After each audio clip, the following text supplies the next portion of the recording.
कोई दीवाना कहता है, कोई पागल समझता है, मगर धरती की बेचैनी को बस अंबर। जो चीज आपको अच्छी लग जाएगी, जो आपके मन को अच्छी लगे, खुद ब खुद सेव हो जाएगी। आपने कोई गाने याद थोड़े किए हैं, याद हैं? पहले चैप्टर का सवाल का जवाब नहीं दे पाते, पहले चैप्टर पहले,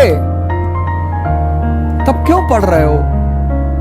एनसीईआरटी पर कमांड कर लो, जो कंपटीशन चाहोगे हिंदुस्तान में निकलेगा, लेकिन कमांड कर लो। पढ़ते हैं 10 घंटा 12 घंटा, लेकिन जब वो पढ़ के उठते हैं तो पीछे कहानी कुछ और ही चलती है। पढ़ना जानते हैं, सेव करना नहीं जानते।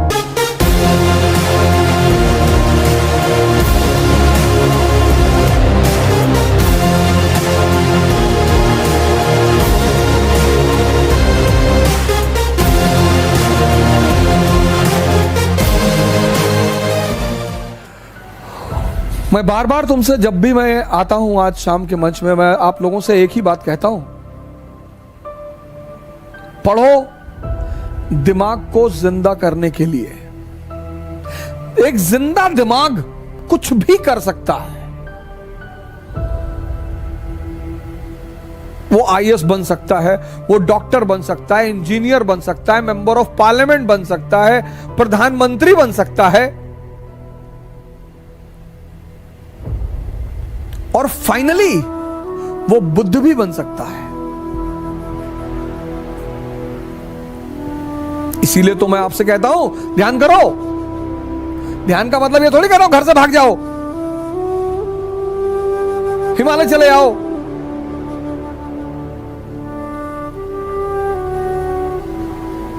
अगर एक किताब पढ़ते हो, खत्म करते हो, और उस किताब की कहानी ही तुम्हें नहीं पता। हजारों लोग मेरे पास आए, 12th की एनसीईआरटी खत्म कर दी मैंने। अच्छा, कितनी बार? 10 बार। ओहो, 10 बार जी। अच्छा, तो आप एक काम करो, रिवीजन करके 2 दिन बाद आओ। नहीं नहीं नहीं, आप पूछो। नहीं नहीं, रिवीजन कर लो। नहीं, आप पूछो। कौन है 18वीं शताब्दी का आउटस्टैंडिंग शासक? आउटस्टैंडिंग शासक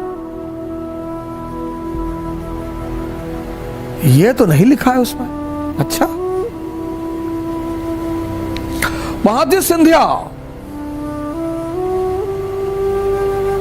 की उपलब्धियां बताओ 18वीं सेंचुरी में।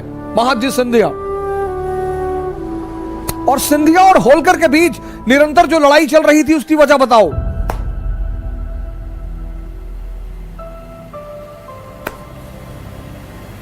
बहुत बड़ी वजह है, और वो ऐसी वजह है जिसकी वजह से ब्रिटेन ने चीन पर कब्जा किया।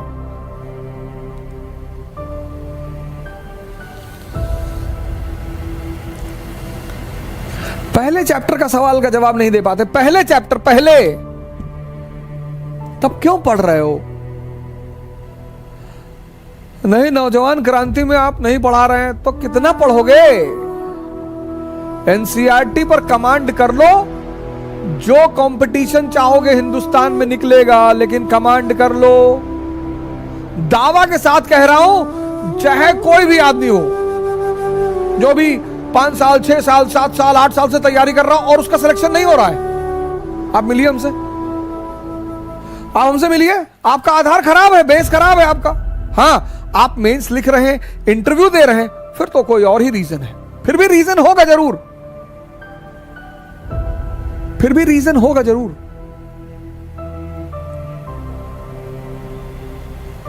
तुम्हें कहानियां ऐसी समझ में आती नहीं, तुम रटते हो तो तुम्हारे मन को मजा नहीं आता, तुम्हारे मन में ये चीजें रिपीट नहीं होती, क्योंकि तुम समझते नहीं हो।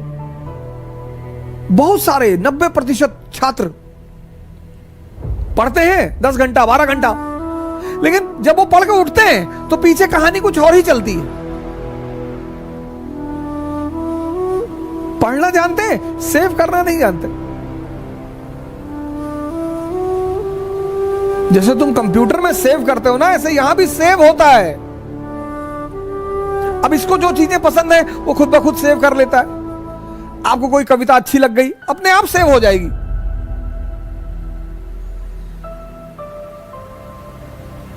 कोई दीवाना कहता है, कोई पागल समझता है, मगर धरती की बेचैनी को बस अंबर। जो चीज आपको अच्छी लग जाएगी, जो आपके मन को अच्छी लगे, खुद ब खुद सेव हो जाएगी। आपने कोई गाने याद थोड़ी किए हैं, याद है क्योंकि आपके मन को उसमें रस मिला, उसने सेव कर लिया। लेकिन जब आपने अमेरिकी क्रांति पढ़ी, इसको रस मिला ही नहीं, इसने सेव ही नहीं किया। अब आपके सामने एक बहाना है, रिवीजन। रिवीजन नहीं हुआ है तो गाने का कौन सा रिवीजन करते हो? 10-10 गाना याद है, 20-20 गाना याद है, 50-50 गाना याद है, फिल्मों की स्टोरी याद है, वहां कौन सा रिवीजन? वहां भी तो रिवीजन नहीं करते। तुम सेव करना भूल गए हो, तुम समझना भूल गए हो। एक पक्षी है रैवन, वो बाज के कंधे पे जाके बैठ जाता है, और बाज शाहीन,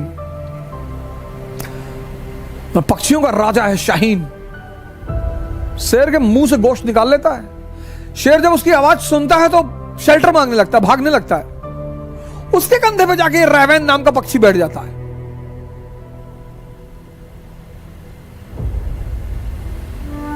तो पता है बाज क्या करता है? अपनी उड़ान बढ़ाने लगता है, उड़ान।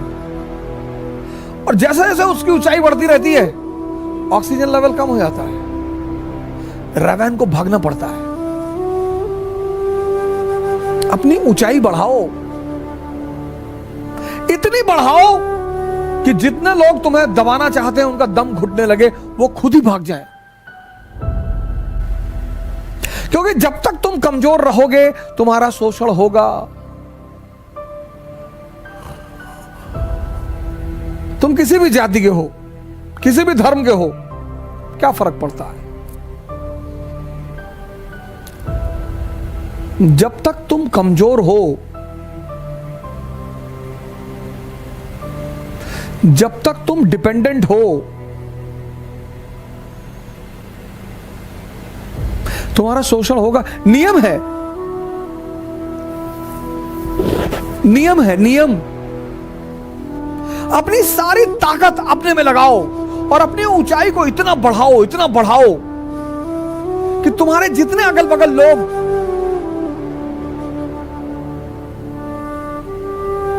भगवान के आशीर्वाद स्वरूप तुम्हारे पीछे पड़े हैं, उनका दम घुटने लगे।